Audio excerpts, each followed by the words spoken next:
Hindi pa tapos ang investigasyon, itong iginiit ng House Squad Committee matapos ilabas ang partial recommendation hinggil sa mga pagdinig nito kaugnay ng umano'y extrajudicial killings, pogo at war on drugs. Si Mela Lesmora sa Sentro ng Balita, live. Angelique, iginiit nga ng House Squad Committee na hindi nagtatapos sa progress report ang kanilang mga pagbusisi sa issue ng illegal pogos, illegal drugs at umano'y extrajudicial killings. Sa susunod na taon, tuloy-tuloy pa rin daw ang kanilang mga pagdinig sa ngalan ng katotohanan at hustisya. Our work is far from over.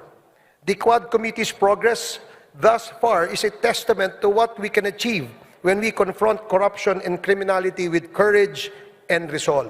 Iginiit ni House Squad Committee Lead Chair Robert Ace Barbers na magtutuloy-tuloy pa sa susunod na taon ang kanilang mga pagdinig ukol sa illegal pogos, illegal drugs at umano'y extrajudicial killings noong nagdaang administrasyon. Kahapon ipinisinta na ng Quadcom sa plenaryo ng Kamara ang kanilang progress report na naglalaman ng kanilang initial findings, proposed legislations at mga rekomendasyon. Sa ilalim nito, pinasasampahan na ng joint panel ng reklamong Crimes Against Humanity sina dating Pangulong Rodrigo Duterte, Senador Ronald De La Rosa, Senador Bongo at iba pang personalidad kaugnay ng umano'y extrajudicial killings sa war on drugs noong nagdaang administrasyon. Perhaps the most chilling revelations, Mr. Speaker, pertains to the extrajudicial killings that have scarred our nation's history. Witness testimonies corroborated by evidence revealed a system that incentivized the killing of suspected drug personalities, a system modeled after the so-called Davao template and replicated nationwide. Ipapasa na ng Kamara ang naturang ulat sa concerned government agencies para sa paghahain ng kaukulang kaso. Sabi ni Barbers, patuloy nila itong tututukan sa ngalan ng katotohanan at hustisya. Sa isang pahayag ni Senador Go, iginit niyang ipinauubaya na niya sa korte ang magiging pasya kung sakali mang masasampahan siya ng kaso. Ganito rin daw ang paulit-ulit na sinasabi ni dating Pangulong Duterte. Si De La Rosa muli namang iginiit na paninira lamang sa kanila ito.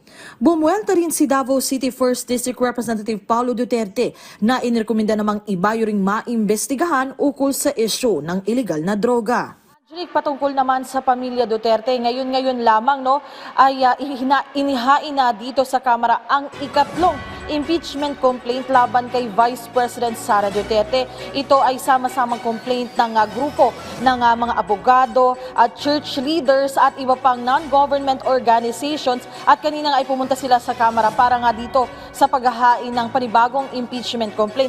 Ngayong hapon, Angelique, inaabangan natin yung magiging pahayag din ni House Secretary General Reginald Velasco ukol dito. Angelique? Yes, Mela, uusad pa ba yung bagong impeachment complaint ngayong naka-adjourn na ang sesyon?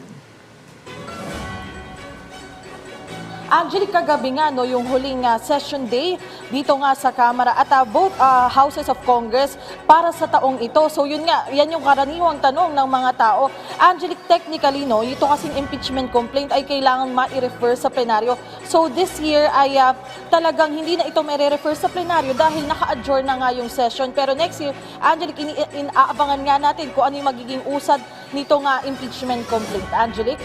Okay, paano na yung dalawang naunang impeachment complaints? At nabanggit na rin ng Pangulo dati na hindi priority yan ng kanyang administrasyon.